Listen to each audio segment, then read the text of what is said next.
What's Gucci with it? YouTube, veterans, military. Welcome back again for another banger. Hey, I appreciate y'all's likes, supports on the last video. We got 15K views, 500 likes, and we still moving, we still rising on that. Today we're gonna be talking about like a little continuation on that. Is why is the VA hiding key information when it comes to PACT Act-related claims? Y'all like this type of content? As always, please like, share, subscribe, comment down below. Hey, the comments in the last few videos, they've been good, they've been Gucci, they've been fire. Keep commenting your own opinion, your own personal journey, and let's get your service connected. Let's get on with the video. So first of all, just to continue from why the VA PACT Act is criminal.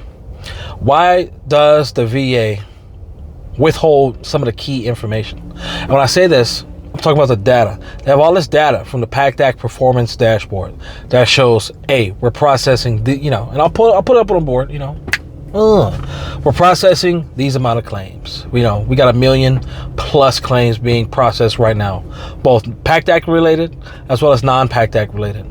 We have an approval rate of 80%, 87% for hypertension, 82% for chronic sinusitis, 78% for allergic rhinitis, and the list goes on. However, the most critical information that veterans should be seeing on here is when it comes to getting service connected for these disabilities, what is the average VA rating rate that the VA is giving veterans? They don't want to have that information out there. Why is that? Like, I found an article, it was just floating in there, and it was written by Ms. Kime. She's over there, she did some analysis for veterans putting in claims for hypertension specifically. The VA, they process about, almost 600,000 PACT Act related claims. A little bit more, but the numbers come out later. And with those claims, 80% of veterans who submitted for hypertension specific VA disability claims, they have been awarded 0%. And it continues. It still continues. Why is the VA rendering a 0% VA disability rating for hypertension?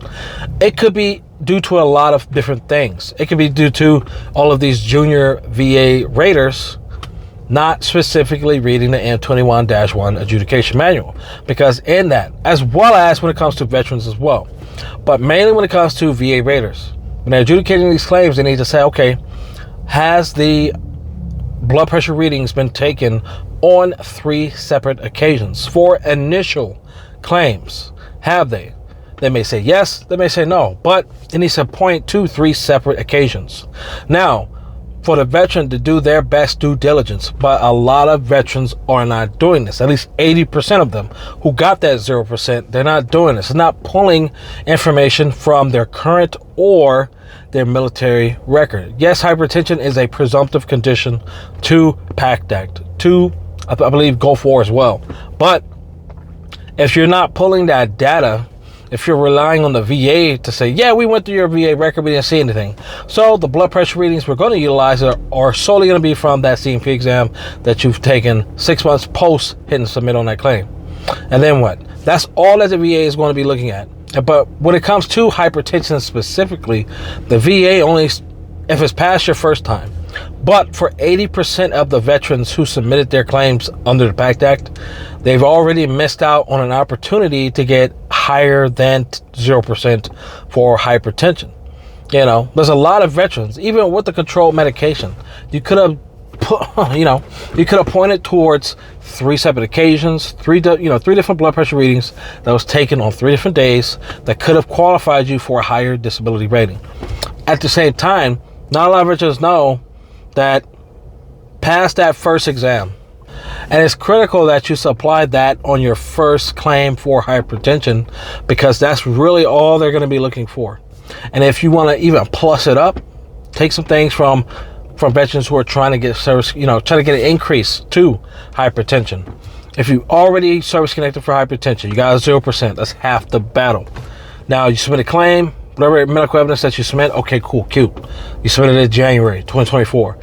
Up until you take your CMP exam, because you're probably still waiting right now. You're probably still waiting. Get in with your doctor and have your blood pressure reading taken. Have it recorded on 3 different days. Regardless, with medication, without medication, whatever case, your diet. Don't change your diet for your blood pressure readings. Do not do it. You know, if you're eating bacon and orange juice every goddamn morning before you take your medication, do that. Go to your doctor, have them record it. Whatever your blood pressure reading is, that's what it is. You know, a lot of people, they stress for CMP exams. They stress, they don't eat. They're going in there unprepared. No, don't change anything. The only thing you should be changing is how you present your medical evidence to the VA. Yeah, whatever you utilize to get into that CMP exam, that's cool. But prior to getting there, have your doctor or yourself record your blood pressure readings on 3 separate days. If you got a smartwatch, hey, blood pressure reading taken here. Here's the date. Here's the blood pressure time. Here's everything you need. 3 different days. If you do not agree with that 0% VA rating, that's why it's critical for veterans to have a veteran service officer. Look, if you got a veteran service officer, they can see that DBQ and that IMO prior to the VA finalizing that claim. Hopefully it's not immediate, same day, you know, sort of like me when I was going through the process. You know, the VA, they were trying to like approve my claim same day for my migraines VA disability claim. And between me reviewing the DBQ, because my VSO, I got a notification on va.gov. I let my VSO know. She pulled it, she gave it to me, and as we were reviewing it for errors and we caught one, the VA was trying to finalize that claim.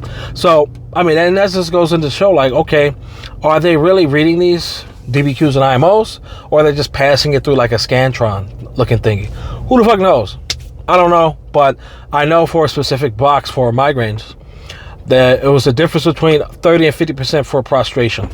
And my examiner, he didn't check that box for prostrating.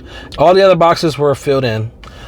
But for this question specifically, he went and he typed, like, you know, a paragraph's worth of information pertaining to my frequency, severity, symptomology, specifically pointing out bold letters, prostrating. It had it there. So why did this VA rater claim specialist Scantron thingy, why did it miss it? Who knows? I don't know. I don't work at the VA. I don't work for the VA. The world will never know. You know what I'm talking about? But getting back to hypertension, it's critical that you do utilize this, as well as for allergic rhinitis. Allergic rhinitis, the main thing you really need is a diagnosis and a nasal endoscopy. That's going to capture if you have any blockages. Instead of getting a 0% for rhinitis, you'll now have a 10% if you have any nasal blockages. And then a 30% if you have any polyps. A nasal endoscopy, and I was saying this in my last video, a nasal endoscopy is going to capture if you have both of those. So it raises you from 0 to 10 to 30%. At the same time, it can identify if you may have a different level of rhinitis. It just may not be chronic allergic rhinitis. It could be granulo, which awards 100%. And the list goes on. When it comes to sinusitis, yes, you can have issues. You can complain to your doctor. You can have a diagnosis. You can submit that claim. But if you don't have any periods of hospitalization, if you don't have an MRI or CT scan on file, depending on your health, let me see, depending on your current health, and a comment arose on my last video. A veteran, you know, I think a veteran or two, they were talking about, okay, well, if I have a pacemaker, I can't do an MRI. Okay, cool. And just to address that, I did some research. Veterans can, or, you know, anybody, they could utilize a CT scan. It deals with radiation, you know, radiation imaging and stuff like that. So it's not anything, it's not a magnetic field that's going to be tampering with the pacemaker that's on your heart. But still, definitely, you know, don't take my word for it. You can always talk to your medical provider, and they can steer you in the right way. But there are ways to get an image of just your head to capture any sinus issues related to that could be utilized for medical evidence for chronic sinusitis, as well as it could contribute towards allergic rhinitis as well. You know, X-rays are not the end-all be-all. And pretty much, I don't think they provide enough information and medical evidence for veterans to utilize for VA disability claims anyways. Unless you got a serious fracture, maybe, possibly, it could be good.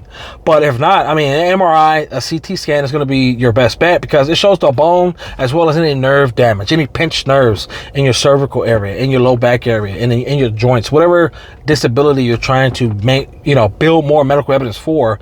An MRI, CT scan, blah, blah, blah. Okay, MRI or a CT scan is going to be your best bet. And that's something, going back to my original, saying and stuff like that. The information that the VA keeps saying that they want to put out, but when the question is asked, okay, out of all the veterans who submitted for allergic rhinitis, hypertension, what's the percentage breakdowns of the ratings? 80% of veterans are getting hypertension at 0%.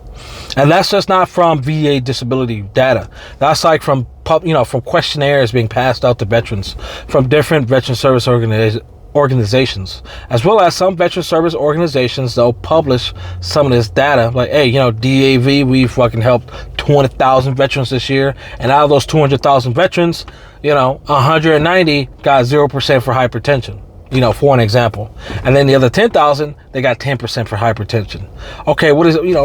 It's not the VA. Even though the VA has said, hey, we process over 1 million claims that we're in a process, whatever case may be. But it's definitely some data I want to see on that PACT Act performance dashboard, because that's going to be like, okay, why is this? I mean, a lot of veterans are not asking why. You got your decision letter. If you got to take a step back.